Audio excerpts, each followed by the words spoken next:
Hello, Hi, hello. everybody. So here we are Everybody. for our next session. Today we'll be talking, especially for fintechs. And hi, Guillaume. We know you have some network Hi, issues, so Guillaume. we really Hey. hope it's going to be stable to for be the here. rest for the next hour. So for the 30 plus people that have joined us already, today it's all about resilient marketing and communication campaigns during these challenging coronavirus times. We've lined up some really nice speakers. We'll introduce them as we go along. And maybe short intro by Caroline. What if people want to bring other subjects to this forum? How should they reach out to you? Yes, so feel free to add all your comments in the chat box to your right side. You will see also you have the questions box where you can directly add your question, and our speaker will go directly to write down the answer. And then you will see during the webinar, we will ask you some polls. So more interactive it will be perfect. Thank you everyone, and have a lovely webinar. Yes, and just so you all know, we are looking for more female speakers. So if you are knowledgeable about the subject and you want to join us on one of the next sessions, please come forward. We're really struggling to get you online. Caroline is the woman managing this event. She's also the one running it technically behind the scene. And so, we're going to kick off the session now. I would like just to add, if one woman would like to be on stage today, let me know, because I can click and add you during the Q&A session on stage, like that we can have the woman power. So please take this invitation, call to action. Yes, thank you. Move your hair to the right side and be ready to bring you on stage. As you can see, we all made a special effort in that department. Yeah. So without further ado, we're going to move to the content. And our first speaker is Didier Ackermans. As Caroline already pointed out, we have the session where for each speaker, we take the liberty to put their LinkedIn profile. So you can check out a little bit more about who they are, where they come from. And before we kick in with this one, I would maybe in 1 minute, Didier, to introduce who you are and then move to the content of your slides that you prepared for the marketing and communication session. Yes, thanks, Tone, and thanks everyone for joining. So I have been in advertising since more than 25 years, mainly in international agencies here in Brussels. And as I studied at EX, I have now the pleasure to be half-time president of the Master in Advertising of EX. And the other half-time, I have my own small consultancy agency called Woomera. Okay, so you combine the experience, the academic head, and the hands-on helping customers to get seen and sell. Exactly. Great. So I would invite you to put your slideshow on. Yeah. The other speakers are still here, but they've hidden themselves so that we have the full stage to get a really nice interactive session. While you're pulling up your slides, everybody, if you have any questions during this session, don't hesitate to ask them in the chat or in the question tab. And we, from time to time, will point you to the poll tab where we have a poll to feel which of the concepts are not struggling with and what do you already do right now to overcome these challenging times. So here goes our webinar, Together Digitally. Okay, the slides are on. Great. We see your slides, Didier. Yeah, okay. Slides are on. We all see them. Okay, so I'm going to talk a bit about marketing and MarCom in these difficult times. And so I took one sentence, one quote that I really like from Milton Friedman, a famous economist, saying, "Only a good crisis produces real change." And of course, it's been forced, but that's exactly what we see right now. And what we noticed, in fact, is that we're very, very fast going from value, so quality and price of value for money, to real values, solidarity, the value for time, authenticity and emotions, all those aspects.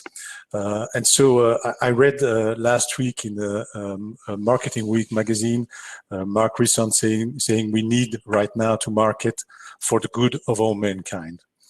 And so I've looked a bit to understand what companies are doing and how companies have done that, and especially in terms of marketing. And I fell on a few articles and also one in l'ADN, French magazine, in fact, showing clearly what it's all about and what they're doing, what companies are doing. And so you see here on this small table, this small graph, that they're investing in collective for the good of society. They're acting also in terms of connection, helping people connect and connecting with people, communicating for the good of society, and communicating also to help locally. And so I have a few examples to show that, and to really show what those companies are doing. For instance, here, in terms of actions for all, you have certainly read about all those companies transforming clearly their industrial tools to make specific production against COVID-19, like all these perfumes producers, but also Dyson, Air Liquide, AB InBev, they've all changed to produce gel respirators, etc. That looks, I'm going to interrupt you, it looks logical, and they can do it, and they should do it to help mankind through this difficult time. But they got a lot of negative feedback, even doing the right thing. I remember when LVM was putting out the flacons with hand gels. People said, "Oh, why is your label stick over the previous perfume label?" Because they reused the bottles they had and the manufacturing capabilities, and they had to respond. Oh, that's because it's a legal obligation if you put stuff into the distribution chain that you can find who did it. Okay, but then why are you making money in this? They had to say, well, we're actually giving it away for free, and so there is a lot of sepsis to overcome when these well-known commercial high-end brands go do good. People simply don't believe it. In fact, that's one of the difficulties now. I'm going to talk about it a little bit later in the presentation, but it's really indeed acting good and being perceived as acting good are two different things. But indeed, the most important is that they're doing something. In fact, so. That's what really matters. The other ones here, in terms of actions, what they're doing is investing money, so that they can support various rescue operations. Like, for instance, Coca-Cola, they gave $120 million to rescue operations. Vanity Fair in Italy, very early in the crisis, they gave the totality of their profit to Italian hospitals, and mainly the one in Bergamo, so the center of the disease. Budweiser, they're really shifting their sponsorship money to help organize rescue in stadiums. In fact, so it's in the heart of their activity, and specifically for the Red Cross. And then you have other types of donations, like, for instance, we all know now Decathlon, who donate their Easy Breath masks. We have Alibaba donating 100,000 of tests to test against COVID, millions of masks, etc. You have Boulanger, so distributor in France, donating 10,000 tablets to elderly homes so that they can keep contact with their family, elderly people. Or Leroy Merlin, who help so physically install plexiglass protections. So many different actions, in fact, for the good of society in general. And then the other aspect is spreading the information. That's really spreading valuable and relevant information for all. So you have companies campaigning and brand campaigning to exhort people to stay home, like IKEA, for instance, doing their take care of your home. So with all sorts of actions to take care of your home. In fact, Nissan, they have made a beautiful campaign. Is it Ode to Empty Roads, saying, okay, we'll be back again on the roads, but enjoy now the empty roads.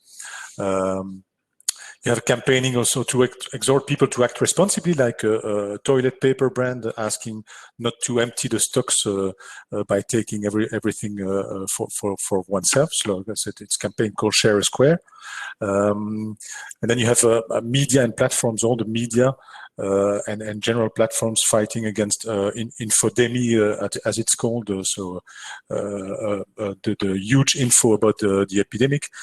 So you have the World Health Organizations, for instance, they've done a very strong partnership with WhatsApp, YouTube, but also Facebook in terms of communication to help them communicate better the barrier gestures. You have the Conspiracy Watch. They're analyzing in a sort of a map the fake news about COVID-19. It's really well done. I urge you to see that. It's really interesting. You have several broadcasters in Belgium, in France, etc., organizing Q&A sessions with health specialists from here and there. So that's also lots of information. And then you have already some post-COVID hope messages that you have from CEOs. So you have, for instance, this wealth management bank, Natixis. Their CEO is talking now about, and is communicating about the end of neoliberal capitalism, which is quite interesting from a brand as Natixis doing wealth management. And shocking for many of their customers who have done very well in this neoliberal. Exactly. So it's quite system, right? interesting to follow what's going to be done, what are going to be the actions afterwards. And then you have Sénard, so the CEO of Renault, who is talking about a more responsible and more human capitalism. He's done quite a nice article about that. Okay. Third aspect. Okay, I've just launched a little poll, so you know, on the site to know who have seen the Decathlon Easy Bread mask, because I think this will become a school book case in marketing for years to come on how companies did the right thing in this. And so they were lucky in one sense, because somebody can put the link in the chat, but they had a product that was mass produced in China and that was in all the shops around the world, which was the Easy Bread mask. And it turned out it was ideally suited by just 3D printing one little piece on top of it that you can connect it to a respirator to save a human life. And so the shortage in masks that is happening in the hospitals could be overcome by using this existing over-the-counter leisure product that now has gone for a medical application. And the nice thing it is not just offer the products for free, but they open the IP on that intellectual property, so others could reuse it and adapt it and for the medical use. So this is something new. Normally companies would protect their IP and move to selling more, and they did exactly the opposite. And I think that Decathlon will have gained a lot of good PR and good values for everybody in doing this action. Exactly, so, and you had one hospital, a doctor there, a specialist, has developed together with the university a small 3D print piece to add to the mask.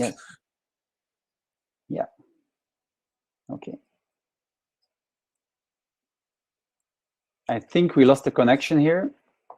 I'm not sure. I'm waiting for others to comment on that in the chat. If indeed we lost Didier, while he's trying to come back, I will try to recover on the Decathlon Easy Breed mask, because I see that quite some people, 36% of those who were in here didn't answer that they didn't see that one come through. So there's still some room for getting that message better Talking spread about the mask, the audience. actually it's the CHU Saint-Pierre, the hospital in Brussels, that developed the mask. Yes. That developed that little piece. Okay, wow, really nice. That little piece. Okay, so we have a little bit of Belgian ingenuity that's baked into that action. Yes. Okay. Now I hope I'm not the only one who's missing Didier here. Didier. Is this also the same for the others? We're all missing Didier here, so we're gonna give him the time to. Very good. You submerged without the mask, so we're happy to have you back. Took a deep breath, and here we go on. So and do you see my presentation? Back in the presentation. We do. Yes, we see it. It's perfectly well there. Yes, is it in presentation mode or? No, not yet. You have to enlarge it with the normal. Yeah, that's it. Okay. There we go, and we take it from where we lost the connection. Sorry for that. Go ahead. No problem. So third aspect is facilitate local actions. So really to talk about proximity, solidarity links. So you have Facebook, obviously, that's it, right in the heart of their DNA. They launched Community Help. So it's a tool that facilitates mutual aid and geolocalized fundraising. So it's really something new that they started. You have crowdfunding platforms. Most of you should know them: KissKissBankBank, Care News, Ulule, etc. So they created solidarity baskets. So it's really baskets with products of first necessity. That's for the fragile people, isolated, elderly, etc. You have beverage producers supporting the HoReCa sector, which is highly impacted. Normally, they should have like 30% bankruptcy. That's what experts estimate, at least. For instance, you have I Love My Bistro in France. You have Café Courage, launched by AB InBev, so you can pre-buy your after COVID drinks and beers, and you have this. But this is I think this is one of the most interesting new ones, because we're asking consumers to pre-fund the I would say the expenses they were going to be spending at those HoReCa outlets, and to trust them not to go bankrupt, and to in that way make them survive, so they still have a local pub and a nice place to go to after the lockdown is over, right? So this is really an appeal to people. Put your money where your mouth is, help them out, pre-buy, and so you can visit them when the lockdown is over. It's very smart in terms of marketing, because AB InBev obviously is also defending its business. So yes, because it's the owner of most of the real estate that these pubs are being run in. So if they all go bankrupt, they have a big issue in who will be opening. And their margins is in cafes, not in big retailers. So I didn't know that, but that's something I learned already in this session, and thanks for that. And then you have the insurance company Maif. They redistributed, in fact, 100 million euros to their clients, just because there are less accidents, obviously, because there's less cars on the road. So it's really impressive what they've done. So they reimburse premiums that people have prepaid because they're not using the car. There's no risk of accidents, and so wow, that's impressive. I haven't heard about an example in Belgium for that yet. Is anybody aware of any of those? Because it's we have an InsurTech vertical within FinTech Belgium, so it would be really interesting to see if we already have Belgian InsurTechs and insurers that are reimbursing. So yeah, I see Frédéric is putting up his hand. So go ahead, give us your insight on that one. The chain Basic Fit sent their members at the beginning of the crisis, telling them they could do three things since they could not go to the gym. Obviously, they could ask for not paying the coming months, or they could keep paying, or they could donate through Basic Fit the money to charities. Okay. Yeah. Exactly. I think it would be very interesting to know what the percentage was of who chose for what, but that's typically the sort of things that you don't see. But I think in time we will learn how people reacted to that. So thanks for that addition. Talking about Didier, let's go back to your Nike presentation. example, Belfius has put also some platform to help their employees repatriate from their holidays, and there is also another company, but I don't remember which one, which has donated hours. I think it's Decathlon that has donated hours to Deleuze and Colruyt so that they could send their employees to Colruyt and to Deleuze. Exactly. Okay. And we even see that you said it's a nice gesture, but Aurélie Yambiti is pointing out in the chat that they were offering 2 beers when you buy 2. So you get a nice little premium if you pre-fund your future beers. So that's a nice gesture too. Okay, let's move on. And Nike just talked about it. Then you have the fourth aspect is really help people and help households support the confinement a lot better. You all know the Burger King and its quarantine burger recipe that they shared so that people can keep the brand contact. You have a paint brand called Bear. So people are using video conferencing and specifically Zoom a lot. And so they developed design backgrounds to enhance the video conferences so you can have a lovely background behind. Okay. Barilla, very quickly, in fact, after the COVID started and confinement started, they do daily lives with famous chefs to talk about new recipes of Barilla. And do them with the people. Castorama, that's a decoration brand in France. They launched a website called 18.39. They have lots of tips, tricks, useful content, so you can improve your house and you can do some activities. You have Lego. They started Let's Build Together. That's lots of family activities. And then you have a very interesting one. It's a stay at home. They developed an escape game, a serious game, so you can play home, giving you tips and tricks to get out of the coronavirus. So it's a game you can do in 2 rooms. It's quite interesting. Okay. So that's lots of examples. Now, of course, there is plenty of overlap between doing good and looking good. That's exactly what you were talking about, Toon, earlier. Yeah, and I'm just going to point out there's lots of questions, and there's great questions in the questions. We will tackle them right away, but I want you to finish your presentation. I'm going to be very quick. So you have these three people here. Is it a real philanthropic gesture, or is it a way to correct their image? With Cambridge Analytica for Facebook, the way they treat people at Amazon, so we can ask ourselves. And so the answer from Didier Ackermans in Marketing Week is the reflex to help is, of course, perfect and justified, but these gestures are even stronger when they go beyond pure philanthropy and are linked to the heart of the company. Like an IKEA donating in Indonesia a COVID-19 blanket to hospitals, like Tesla changing its production to make ventilators for New York, like Leroy Merlin helping people doing stuff at home, etc. So in general, we urge people to try to avoid promotional campaigns, certainly when it's surfing on the thematic of COVID, to do awareness campaigns with fluffy messages, and to take advantage with so-called good intentions, because people obviously are not morons. They know the difference between sincere gestures and what's called now corona washing since a few days. I have a last five last thing, because Decathlon comes back in there. COVID-19, I'm talking about marketing and innovation. It's an incredible accelerator of innovation. It goes very fast, and those innovations should stay. That's a small one, but it's Decathlon selling at Deleuze. And so now that they started selling at Deleuze, they will go on selling at Deleuze. That's also everything that's free and even not free concerts online. So it's booming since some weeks now. It's the home care and telemedicine is also booming. The surveillance drone is something that's going to last afterwards.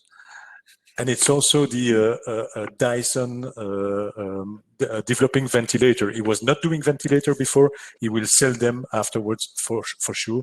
And the last one, very interesting for FinTech, obviously, is the fact that people now pay with their mobile phone a lot more than before. So as a last slide, when you can't control what's happening, challenge yourself to control the way you respond to what's happening. That's where your power is, as Mr. Frankel said. Thank you for your attention. Okay, what I want to suggest, we have lots of questions, but I know the content of the next speakers. So I would maybe suggest that we try to go to the next speaker first, and Frédéric, and that we answer them at the end to make it really interactive. But so, yeah, really keep those questions coming. Really appreciate it. And through the chat as well, we'll try and pick one or two. Well, our next speaker, who is Guillaume de Walque, is taking the stage. Hello, everyone. So Guillaume, maybe explain in 1 minute the background. Yes, we can hear you fine. So I would say the stage is yours. We'll share your LinkedIn profile now, and for you to make us go straight to the slides. Because I'm not sure I can hear you. Okay, I don't think you hear me indeed, but go ahead, start. I will let you know through our parallel channel that you can start. So I won't be interrupting you because you can't hear me. So I'm now using the backup channel to let. Okay, so apparently you don't hear me. But my name is Guillaume. I'm super happy to be here with you this afternoon. So let me know, Tone, whenever I need to stop, or you can best send me a WhatsApp because I have some connections problem. So my name is Guillaume. I'm here with my business partner, Hermeline Gosselin, and we launched our strategy and communications firm about 7 months ago. So this is a really interesting time to start a business. Just 2 words about my background. I lived together with my family in San Francisco for 4 years. We came back a year ago, and I was VP Business Development and Communications at Clue, which is a very successful female health tech startup. And then I launched my influencer marketing company in the US, focusing mostly on digital clients such as Tinder, etc. And in what seems like ages ago, I was also the director of communications and the spokesperson to the Belgian Prime Minister When you're working for a prime minister, and especially one in Belgium, you can really get a lot of experience in crisis communications. So I wanted to be really concrete with you today and share a few tips in order to improve your communications strategy. And I think it all starts and ends with empathy. What does it mean? In order to draw people attention, you have to talk about them. I'm going to take a very stupid example. Maybe some of you have gone on a speed dating event. I have. That was a very long time ago, and sometimes I'm a little bit competitive, so I wanted to get as many matches as possible. And there is one little secret to just do that, is to actively listen to people and to ask questions. And the same applies to marketing and communication. Do also want to make sure. Do you hear me? We would like to ask you to. Yeah, we hear you, but you need to enlarge. Do you hear me? We hear you. Apparently, you can't hear us, but everything is fine if you just enlarge your slides show to presentation mode, please. Present. So I'll make the visual sign of that again. Okay. Can you please? Is it good? That's it. Sorry about this. That's much better. Okay. Thanks. So the best way is to focus on people. And one really easy way to do this is, instead of talking about we are doing this, we offer this, it is actually to talk about you. So I would suggest in all communications and messages that you create, would it be through traditional media or in social media, to focus on your audience's needs. And as a result, empathy means to get to know your audience. It is very likely that you know your audience very well, but we are living really unusual times. This means that people are experiencing this crisis very differently depending on their situation. Some of us have kids. It's a picture of my kids here, so we work at home with them. Some people live alone. Some people live in very tiny places, etc. And you also have to have a lot of empathy, considering the tremendous level of stress that a lot of people are going through at the moment. I was really shocked when I saw a recent study by the University of Louvain, which states that in normal times, around 18% of the population report going through some sort of psychological stress or issues, whereas right now, because of the lockdown, there is 50% of the population in Belgium that reports suffering some sort of psychological uneasiness, which is huge. So empathy, it also means getting to know the media. Again, it seems obvious and maybe it seems easy, but reporters are human beings, and you have to build personal and meaningful relationships with journalists and influencers in your industry. You have to understand that they are going through difficult times as well, because there has never been more people who are actually consuming news, while the revenues linked to ads are going down because of a lesser number of advertisers. So showing empathy also means to understand what the reporters are going through when you are in touch with them, and you really want to convey an information that is useful. They are under a lot of work stress. They have a huge workload, so you have to sympathize with them about all this. After showing empathy, a second tip that I find very useful is the importance of repeating your message. Here, you're looking at a graph, and it shows clearly that the more you're going to repeat your messages, the more likely they're going to be remembered over time.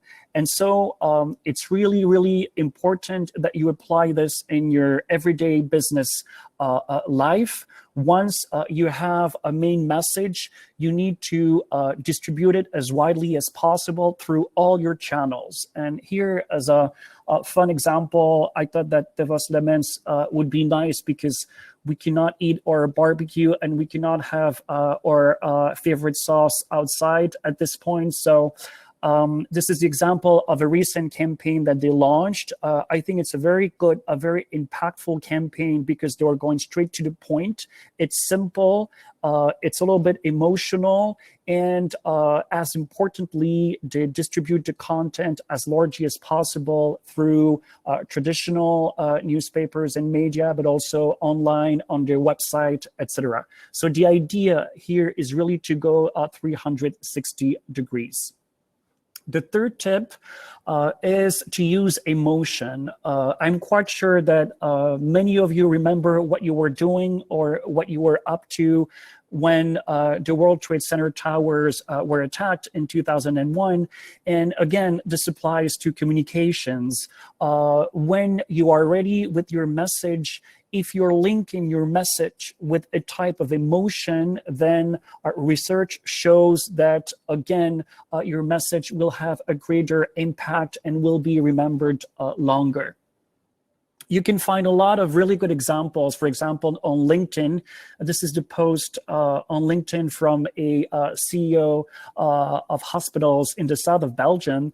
Obviously, he wanted to support the medical staff considering everything that they're going through. And the way he does it is by linking their personal story to a larger story, which is the Doudou. Probably some of you know what that is. It is a really large, really popular folklore party in Mons. I think this is a pretty smart way to do it. Again, it's clear, it's efficient, and it clearly conveys the message that we're all in this together, that he's supporting his staff, and that they're going to overcome the crisis. And finally, last but certainly not least, and Tone, interrupt me if you have questions, I cannot stress enough the importance of doing social media. So if you are not on social media, if your business is not on social media, now is really the time to start. Obviously, you know, connection time is increasing. Most people are spending more time online. And also, this may be the right time for your organization to start experiencing and experimenting with online ads, because the costs on platforms such as Facebook and Instagram, for example, has gone down a lot in the last 2 months. Okay. It would be too long to elaborate on the right social media strategy here, but 4 easy principles. Your messages have to be consistent. You have to post on a regular basis. You have to offer quality content, meaning the content cannot be about you or it cannot be self-promoting. It has to bring added value, and the form has to be, in short, a really short text plus images. Okay. That's great. I know social media, LinkedIn, this is really interesting what's happening right now. There are 4 million users that are on LinkedIn, but surprisingly, and especially now, there is still a very little number of people who are actively using LinkedIn. Again, if you are a leader, if you are a business person, a manager, or if you have a voice and if you want to share something, please use LinkedIn. It is really effective, and LinkedIn allows you to be more personal, to share what's important to you, to show your values, to share your commitment. But again, the bottom rule is that you have to offer added value content, and it cannot be only about you, and it cannot be only about self-promotion. Yeah. Next, I wanted to make the difference between whether you have to or you want to communicate about something that is related to the crisis, or you want to say something and it has nothing to do with the COVID-19 crisis at all. If or when your business is heavily impacted, the worst thing that an organization could do is to say nothing. Silence is really the wrong strategy here.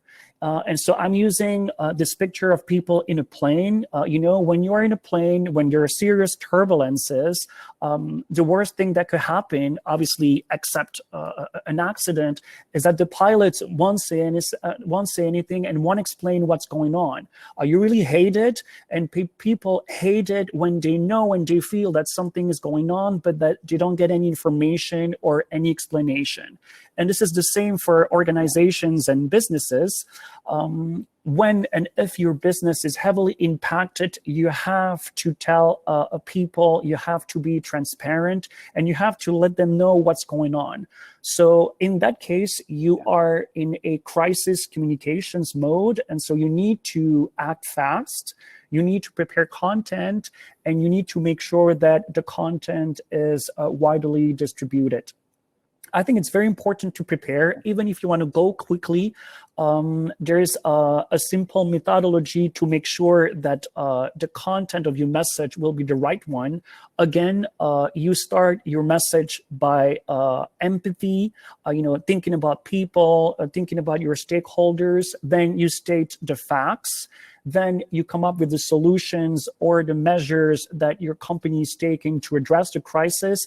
And finally, within the same message, you finish again with empathy. I think a good example here is the high quality fast food chain Xkey. Obviously, they were heavily impacted by the crisis. They had to close all their stores, like every single restaurant or almost every single restaurant in Belgium. But still, they managed to get across in a very positive way. They were successful in getting a really good interview with the Belgian financial newspaper L'Echo, and they convey a really positive vibe and note. We can, read between the lines. Yes, we're still here. We're going to reinvent ourselves. We're fighting, and we're going to come back stronger and better than ever. So I thought it was a really good move on their side. If your business is less impacted, and Didier has given a lot of examples, there are ways you can communicate about showing your solidarity. But as many people pointed out already here, you have to do this the right way. You have to be cautious. And so my advice would be to be real, to be authentic, and to do good if you are actually meaning that, and if you can get some results across. Here is an example of one of our clients. It's a company called iCare. They're an international leader in artificial intelligence and industrial maintenance. And the CEO really launched what I think is a really cool program. It's called the iCare Family Act. And it's a program where the company pledges to give priority to suppliers who are members of the families of the employees. And so that way he shows solidarity directly to the employees, but it's also a really good way to support the local community. And they're already building new networks and new connections and giving new opportunities to suppliers who are members of the families of the employees. So that's an example. Lastly, and I'm almost done, it is also likely that you actually want to say something. You feel that you have an important communications to develop, but it has nothing to do with the crisis. So how on earth are you going to do this? Everyone knows that the only thing the media is interested in is actually themes that are related to the crisis. So what can you do, and how can you make sure that you're not going to be tone deaf or insensitive? And it's a very little tip, but I do find it useful. Try as much as possible to develop a link with the context. The link can be direct or it can be indirect. It's a very simple example here, a LinkedIn post from NoShack, which is an investment fund, and they just want to show what's going on, one of their projects, and obviously they know that everyone is home, and they know that the work here had to be stopped, but still they want to share the information. Instead of just saying, hey, we want to share this information, they stress that everyone has to stay home, but blah, blah, blah, as you can see on the post. Again, it's just a little detail, but sometimes it could be one sentence or one detail that can make the difference. And last tip that I wanted to share with you today, when you have something meaningful that you want to convey to the media, probably most people would send a press release to as many media contacts as possible, and hoping and praying that maybe one journalist might be interested. we would really not recommend doing this because, first of all, you do need, as I said before, to build really good personal relationships with members of the media. And also, if you give them and you offer them exclusivity, then it's more likely that the reporter will be more interested and that he's gonna publish a better story about the news that you want to share. And here's an example of a recent company that just did that. Obviously, it was a big news, but still they got, I think, a bigger coverage because they gave exclusivity to one media. So that's it from me. I just wanted to conclude by saying, and it may be counterintuitive, I really believe that more than ever, this is the right time to continue to invest in communication strategies. Obviously, I may not be super objective on this, but I still think that it is in a time of crisis that you can build better relationships with your employees, with your clients, with your investors and suppliers. And so I think that now is the right time to also prepare the after crisis communications. Okay. Thank you. And I hope that everyone could hear me. Thank you. Well, you can't hear us, but we did hear you fine. So that went fine from that side. I will thank you already, but we're going to move on to Frédéric because you can't interact to what I'm going to give you as a, I would say, as a applause for what you've just brought. So Frédéric, you can hear us and we can interact. So we're going to go to some more hands-on approach and explanations on how you see the marketing going on here. So please take the stage. You've been a marketeer, I would say, content writer. You were the jack of all trades, if I may say that. And we'll drop your link also to the LinkedIn silo, so people can discover what and with whom you've been working in the past. So if you're okay to take the stage here, give us a second about tell us a little bit about what Ex Abrupto is doing and how you would, I would say, build resilient marketing and communication campaigns for customers who are doing it already, improve those, or for those who are contemplating on starting them. Okay, so very short introduction of myself. I can be seen as a jack of all trades, but my main trade is content marketing, as you might have guessed, which I have developed over the last 10 years as the business grew, and I felt that there was lots of things that companies could do to improve their marketing, and especially understand that content marketing is not, as Guillaume just highlighted, is not communicating about themselves, but communicating about their clients, their problems, and how they could solve them, even if it's only remotely linked sometime to the brand. Yeah. Because it's a way to demonstrate expertise on one hand, and also to demonstrate that you care about your clients. And Didier also insisted about the fact that today it's really important in your values to have the fact that you care about your clients. So do you see my presentation? Yes, we see it. We saw it. So if you put it on the full screen, it's even better. But go ahead, we see it. So let's start with the content first. Supposed to be in full screen now. Do you see it in full screen? I might have a bit of delay. I don't see it yet, but it's not yet from my side. And maybe if others in the chat can say if they do see it. No, indeed. People say no, sorry. So we don't see it yet. So maybe, now we see something. Let's move on with this view. It's we see enough to understand what's going on. So okay, good. I'll take the same view as you, so I can see if you see enough or not. Yes, we see enough. Okay, so how can you be relevant creating content in COVID-19 times? My estimated colleagues have already shown how you the pitfalls that you have to avoid. So for me, as far as content creation and marketing in general goes, companies can be confronted to 4 types of situation and have 2 strategic options. The fourth situation is either their business stopped or is severely impeded by the crisis. We can talk about the HoReCa sector, for example, but it's not the only one. Or the business partially stopped and or had to reorient itself to be able to continue going. Or for the most fortunate, there was no real change in business besides some small adaptations. And some of them, and I'm talking about grocery shoppers and small supermarkets, small neighborhood supermarkets, they probably have had more business coming in, and it's also in some way a challenge. I'm just going to interrupt you for a second, because we don't see the slides. We see the ex abrupto. We see the ex abrupto website that's still on there.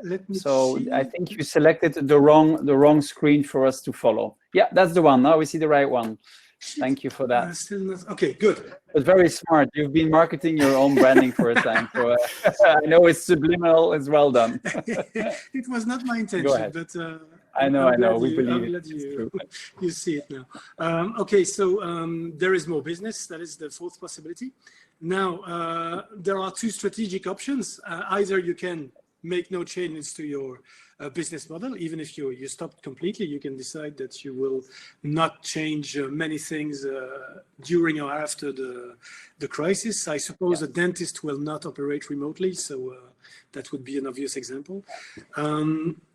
Or you adapt your business model more or less, or the adaptation is forced on you, and you have to live with it. So starting from that, how can you react in a meaningful way? Well, to me, there are 5 keys to success. The first one, we have already talked about it in the 2 previous presentations. It's authenticity. The fact that you remain true to what you do and to your values, and you are not going to do some corona washing. And for example, I was reading this morning the interview of Marc Rézière, the CEO of Belfius, in Trends, and he was saying that what prompted him to have that special funding for repatriating employees from all around the world was actually that he saw a report on TV about people not being able to get back from Tenerife, I think, and he was very shocked by that, and he thought that he didn't want his employees to live through the same hell, and so he made a fund available for repatriation of employees. So that's, to me, that is one of the examples of authenticity, because it comes from inside. It comes from his own way of living the crisis and relating to the life of the employees of his company. Solvay has done the same, by the way. They also have a fund to repatriate their employees around the world. And of course, they are doing also other actions turned to the outside, but it shows, as Didier put it, that they care. And that they have a real interest in people, be they their own people or their clients or even society in general. The second thing is proactivity. It's sometimes you see companies react in a very reactive way. If you can, of course, think of new stuff and act proactively instead of react to all the changes that come. It can be an advantage, and it can be by developing new products or new ways of communicating, like Guillaume said, moving to social media, for example. Then there are the positive and inspiring messages that you have to lay out. People have had to deal with a lot of negativity today. I know that some studies point to the fact that negative emotions are more powerful and more effective than positive emotions. But I think, on the other hand, that especially in these times, positive emotions are really what we need. And so displaying messages in a positive way, in a looking forward way, be it by talking about what's going to happen after the crisis, or even talking about what happens now during the crisis, is of course important. Personalization, and that means, of course, knowing your target audience, but try to relate to your target audience to try to understand how they see the crisis and how they see your business and how your products and services might or might not help. It's really important to put yourself in the client's head. And I know most companies are experiencing one way or the other with personas, but in my experience, most of them are not exploiting that tool to its maximum. And it's very bare bones personas, and it's maybe time to start building upon them. There is a small fintech company called Squirrel, for example, that has developed an internal Google website for for their employees and commercials, so that they can all enrich the personas with the observation they made on the field when talking to clients. That is, for example, we never like to be referred to as small. We're very promising, you know. A very promising startup. Yes, absolutely, absolutely. But yeah, and so that is one way to do it. I think I always say to my students in higher education that they need to think about that. Yeah. And I was losing my train of thought. Yeah, I interrupted you. They need to keep in mind that their best source of information about their clients is all the people that are doing sales, because they are in contact on a daily basis with the clients, and they know more than each other, than every other person, how they see the product, how they see the difficulties, what are their problems, and how can you help to solve them. So it's really important. And then, of course, your communication has to highlight your added value for your clients. Now, adapting your business model, there is a thinking that you have to do for yourself. I wanted to share with you. And just so you know, we just launched a poll on that one to know from people if they have indeed changed because of coronavirus, their business model, their product lines, their services. So yeah, please respond to that for the 40 plus people in this webinar, how your company is coping with this in that respect. So go ahead. Yeah, I just wanted to stimulate thinking among the participants by sharing two quotes that I find very important by Philip Kotler and Seth Godin.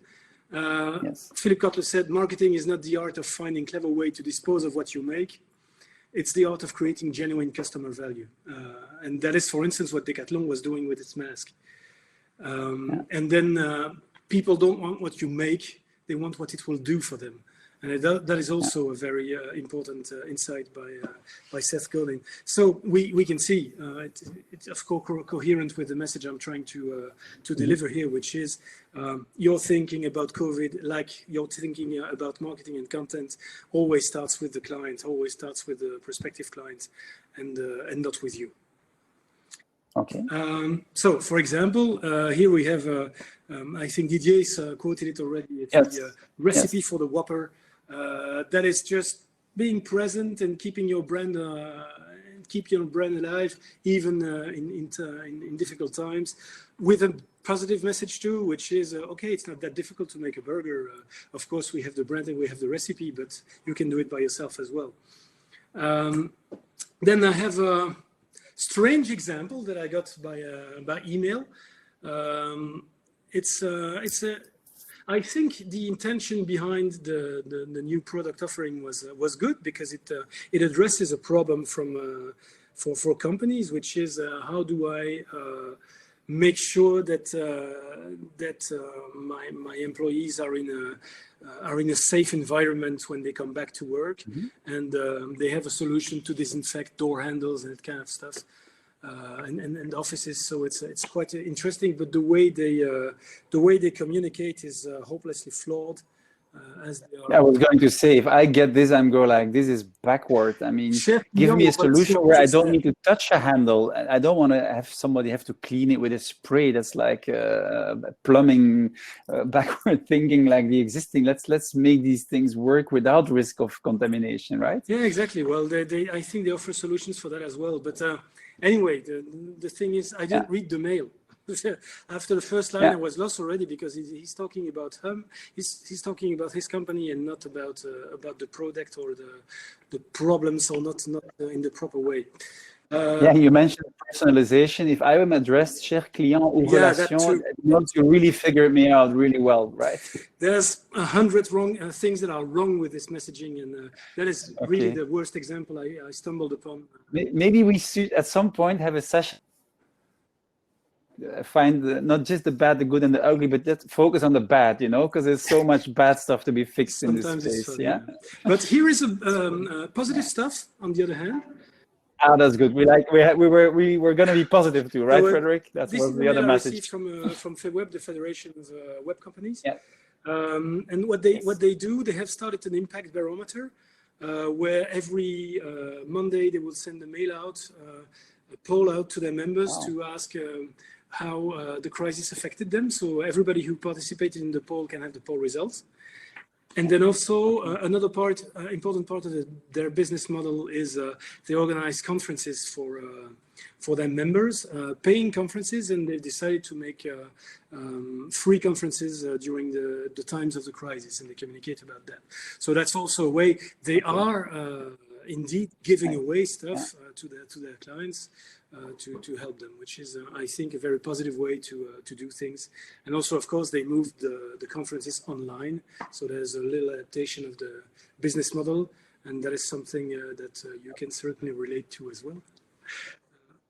If I look at the poll that we launched a few minutes ago, I see that the most popular answer is tweaks and adaptation to the existing service and products were made. So it shows that the people in this call and in the FinTech in general, they are adapting. Almost half of them is indicating that they do this, and now actually half of them is doing this. So keep filling in that poll. We now have 54%, but we don't have everybody in this call who's yet contributing to what they're doing. And we see that 1/3 is also adding new services and products. So the combination of those three last options, pivoting, adding, and tweaking, really means that this crisis is not stopping any innovation. Everybody is trying to adapt as quick and as good as they can. So that's a good, nice to know, and thank you for those who answered the poll. There is always that Chinese, that old image of the Chinese character for crisis, which means a danger and opportunity at the same time. And we have to focus on the opportunity part, of course. The last thing I wanted to do was to share a little live case. Case that I wanted to share with you. It's based on a personal experience, actually. Just before the crisis, I bought a used motorbike from a second-hand shop. And of course, because the crisis was looming, we started talking with the owner. And the guy told me, well, it's really terrible what's happening, because as old second-hand owners, my big season is between the beginning of March and the end of May. And so, of course, the confinement is hitting him hard. And he was saying that he was seeing his year as very gloomy. And so I used with some of my students at ISHEC, where I give evening courses, I used the example, and we brainstormed about what the guy could do to actually be proactive about it and try to change a danger into an opportunity. And so we had two ideas. The first group of idea is you can use lost time, because of course, if your business is closed, you're there. You don't have the money, but you have the time you can invest. So he can clean his client database. He can start using a new CRM. He can do a site and an SEO audit. He can create maybe a new section on his site, which is very basic, with featured bikes, where it would give more information about certain bikes that he thinks might be more interesting. If he has clients who are healthcare workers, maybe it's a good idea to ask them to share a picture of them on going to their work on their mobile. Also, maybe start recording advice videos about the bikes he's selling, with more info about characteristics. If you look at most sites, be they used bike or new bikes, they don't have videos where the guys start to present the motorcycle and the innovations and how it works and what is good and what is less good. And that might be something that might bring real added value. Then there are ideas, of course, also to adapt the business. So we can create, like IBM did, the pre-order option on the website, so that people, if they're interested in a bike, could deposit a small amount and get priority when the confinement is over. He can also organize for after the confinement an open door days with test drives, which is something currently there are test drives, but they are organized in a very basic ways. There are better ways to organize test drives, to my thinking. He can also lend bikes. But that's still about selling. This company. Sorry? Yeah. What did you say? I was saying this is still doing more of the same. He's still trying to sell his motorbikes. He could also switch to bicycles, because he's used to having two wheels or to electrical ones to be maybe more future-proof. and leave the combustion motorbike behind them. I don't know if that is this something that was discussed, or you say no, because that's what many. If you look at the poll, if we're reinventing ourselves, we should really look at what are we doing and what are we good at. Well, the thing is, the guy is very specialized in second-hand motorbikes. He has there is a shop selling normal bikes just across the street, so it doesn't make very much sense for him to move to that. But indeed, you are right. That might be better options. But even even tweaking the way he goes about it to get him very far, because from the quick study I did, most shops don't do any of that shit for the moment. So it might be very good. Great. It's only YouTubers that actually do test drives, video with their GoPro and presentations of motorbikes. And so there is really something that they can use. Also, the guy is specialized in mechanics, so of course he has the knowledge to. Yeah, that's his skill. He knows how to get the most out of those older bikes. That's understandable. Okay. So that's the idea. There are plenty other ideas you can have, and you can go effectively to switching to a section with used electric bikes because they start to have electric motorbikes. So voilà. I would like to, since you have the slides on there, we're going to move to the case samples that we had prepared. And this is also the point, if there's a lady in this session that wants to come forward and tell about what her company or what she has seen or wants to contribute, please let us know in the chat, and we'll ask you to come forward. We can invite you on stage 2 to get at least a little bit of a hint of a gender balance, which we're really sorry for. Again, apologies for that. But if we move forward, I know there's extra slides there, but I'm not sure if you got the full slide deck or not, Frédéric. Oh, great, super. So first thing I will do is, there were really, really good questions, and some of them were already answered. So that's also very nice. I guess everybody can see the question tab, or at least I hope so. I'm not sure about that. So can somebody confirm through the chat that you can see all the questions that are being answered in there? So quickly run them over for the ones to make sure. And I'm looking at the chat at the meantime, that indeed I see that you can all see the question tab. So that's great.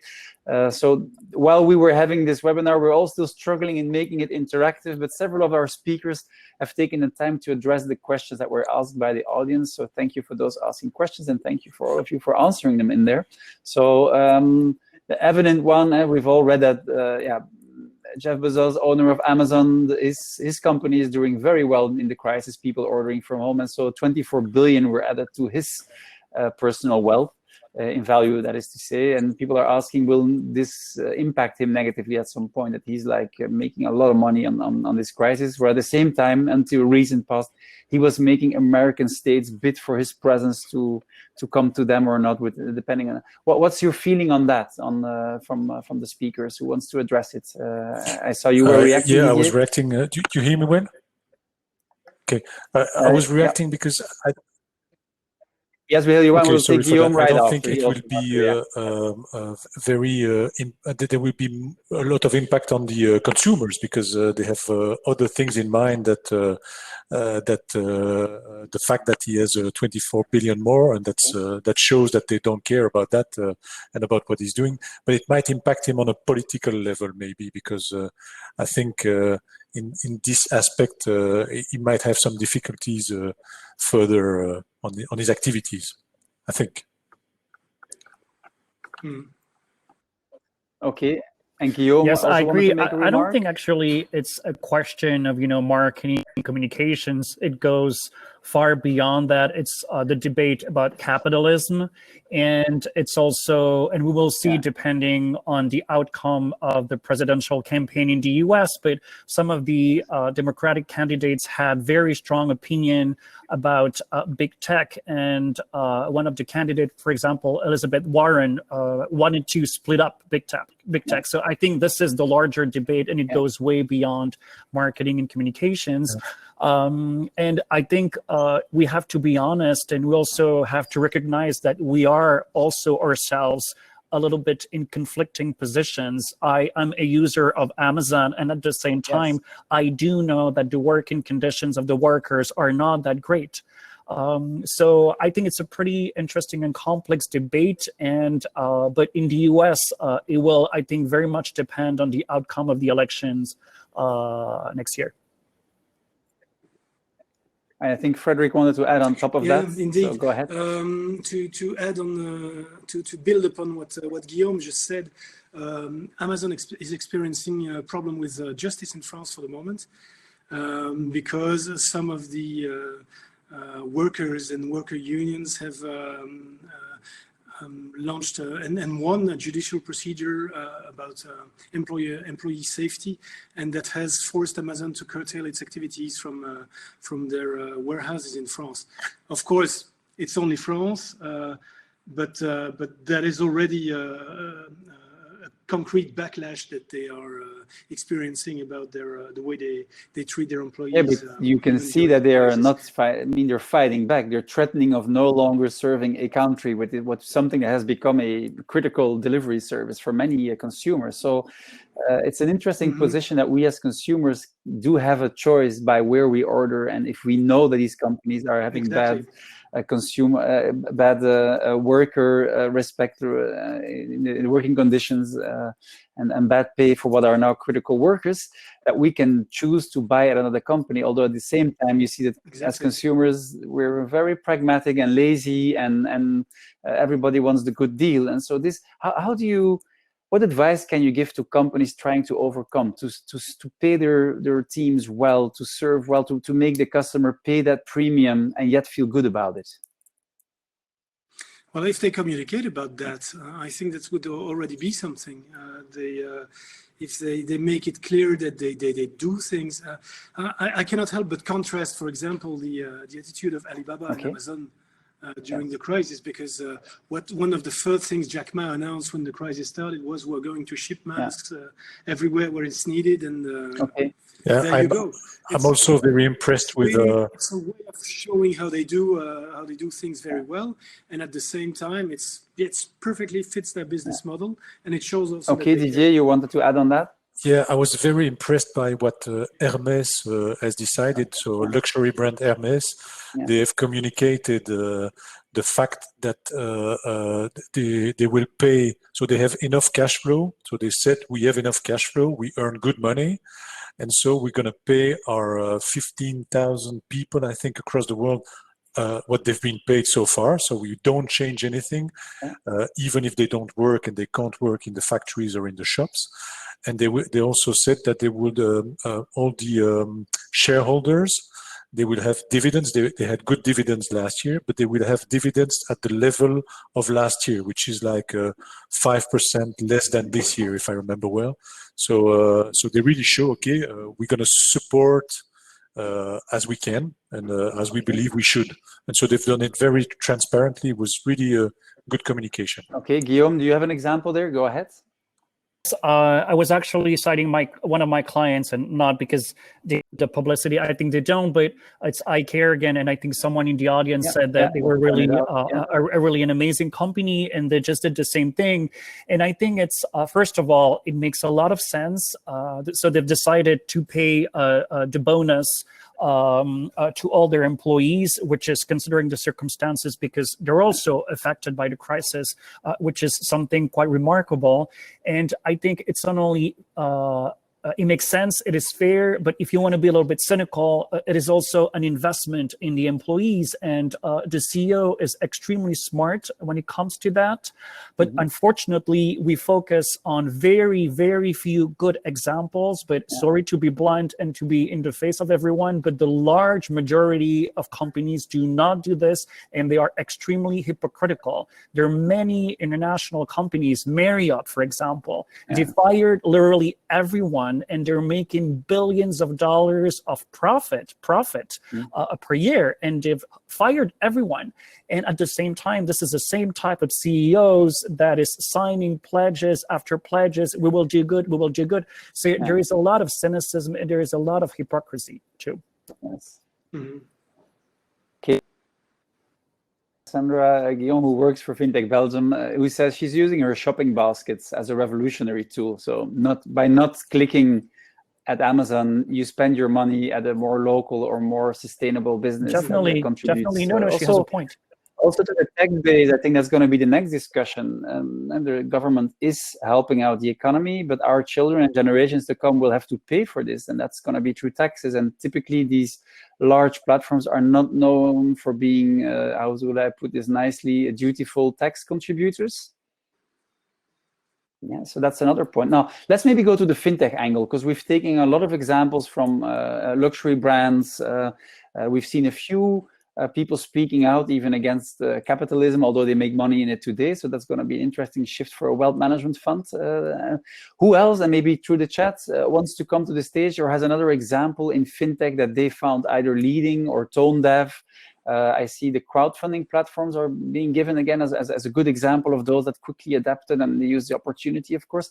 I know myself of a few startups who, because other sources of funding dried up, they went to crowdfunding to bridge like the first few weeks, months to come with its smaller tickets at pretty expensive cost. We're talking 7 to 9% annual rates. But I see that Look and Fin is mentioned as one of those doing good campaigns. I haven't seen the campaigns. I hope other people can maybe contribute to that. If there's somebody from Look and Fin in this call, please reach out and tell us what you've done that is being well received by others in the chat.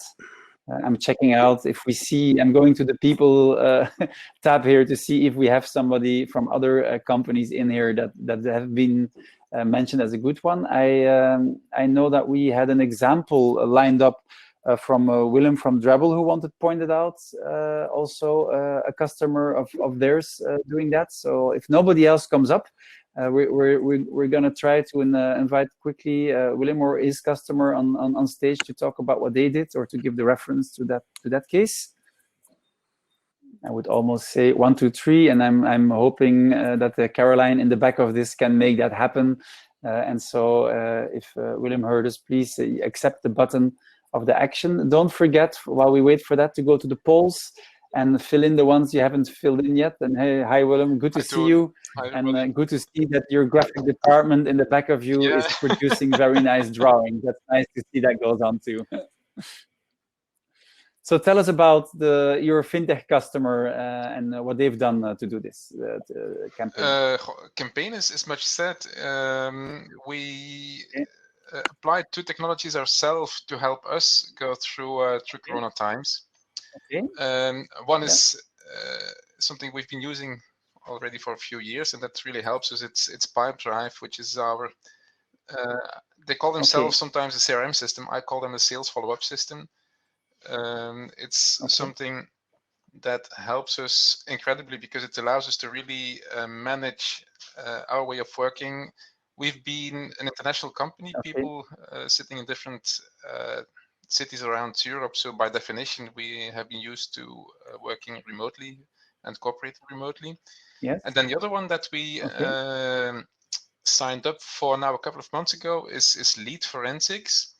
Because what we found ourselves is that certainly today, since there's not those industry events anymore where you like to meet people and get introduced to people, the importance of having our shop window visited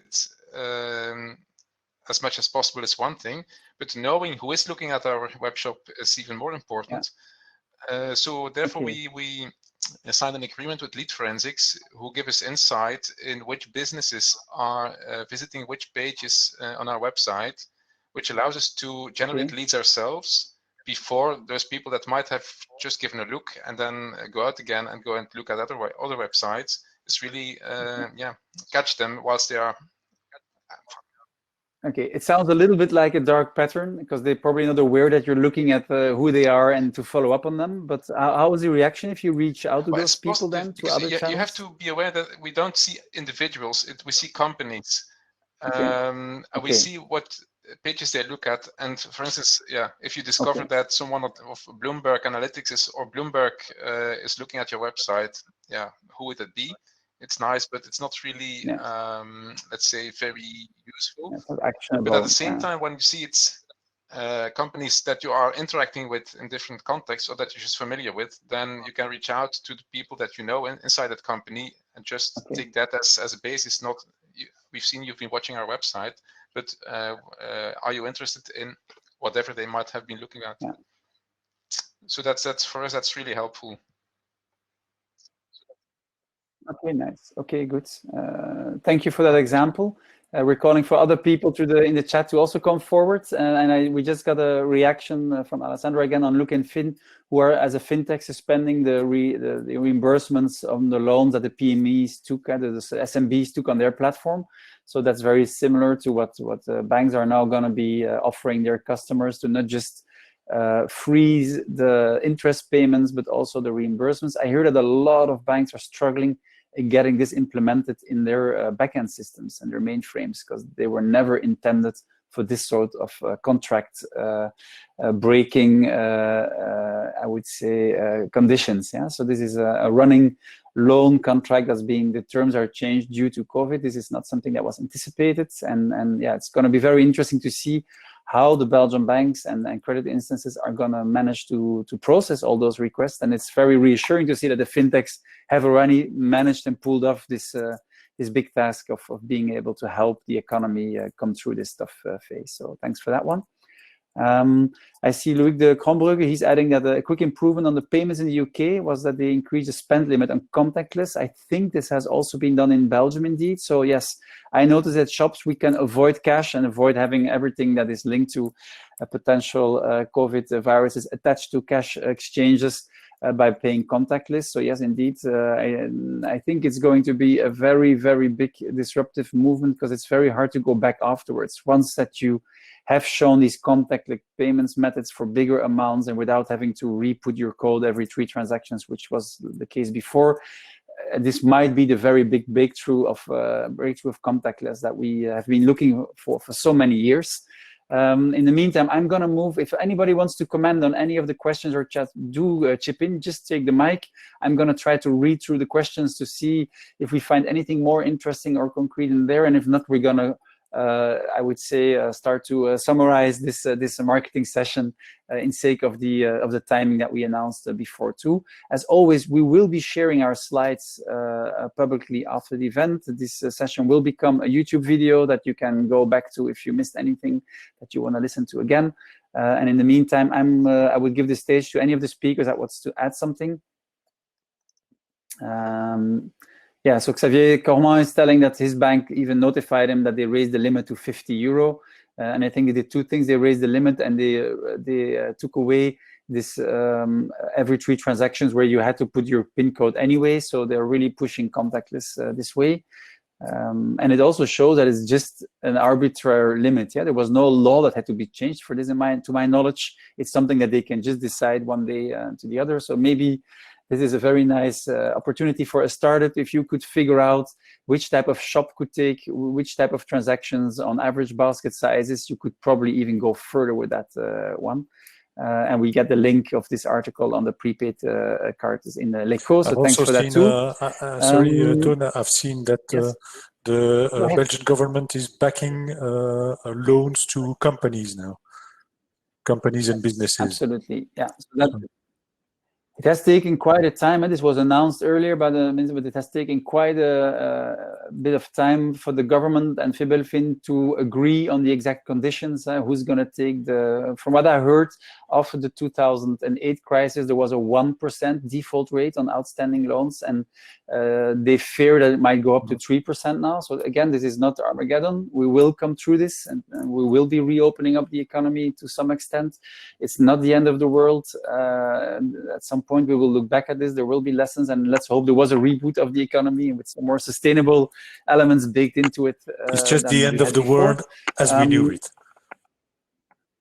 As we knew it, that's good. You know your rock classics. That's very nice. That's good. We're going to put that sound under the YouTube video if we manage to do that. Yeah, so a special content then. Anybody else wants to give a closing word on this? Yes, go ahead. No, I wanted to... yeah, can you hear me? Guillaume? I wanted to share with you just a minor tip. I heard it from some of my clients and also contacts, and you can apply it for to business development, marketing, and communications. Pick up your phone. instead of constantly sending emails and chit-chatting, it is surprisingly effective. And it's basic, but I think we have forgotten just picking your phone can work.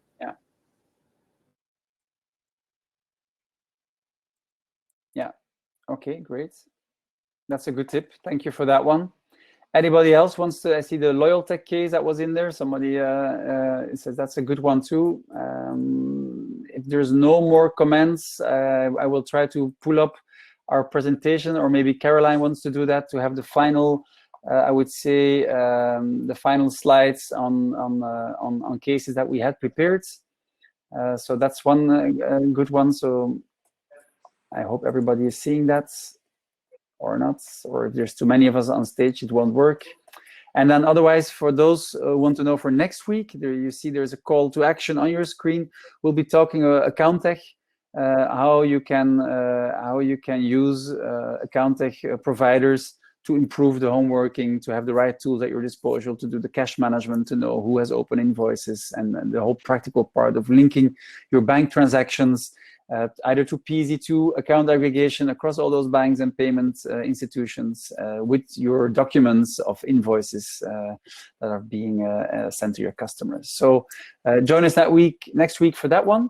As you see, we thank our sponsors because we're offering these webinars for free. That's thanks to the money of our sponsors. So again, for them for getting us through these tough times as an organization. And thank you for everybody who stayed with us till the very end of this session.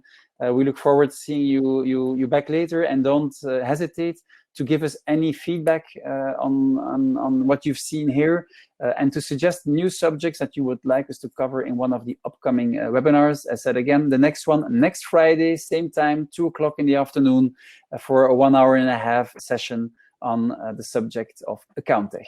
Thank you very much, everybody. Thank you very much. Looking forward to the next session. And all our speakers. Bye-bye. Thank you. Here. Bye-bye.